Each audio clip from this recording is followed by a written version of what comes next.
Yun, kumukulo ng ating okra. So, okay. Yan, o di ba? Nakikita niyo yan, guys. Hindi yan sila nag-ano kasi nilalagyan ko siya ng lemon. So, i-boil lang natin siya diyan. Yan, yan natin siya i-boil diyan. Tapos yung i-continue natin yung ating sauce dito. Tapos lagyan natin soya sauce konti. Baka kasi maalat na rin siya eh. Kaya konti lang. Yun, soya sauce. Tapos konting sugar.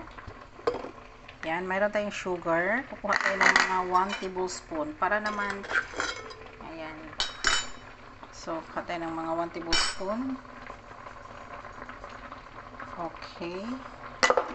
So, patayin na natin yung ating okra, guys. Kasi overcook na yan, pangit. Pangit pag overcook. So, i-mix natin siya.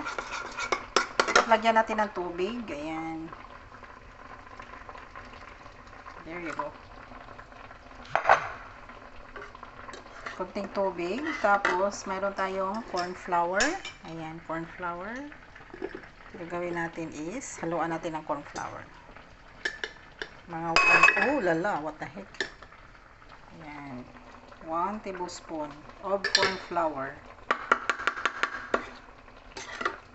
Gawa tayo ng sauce ng ating okra.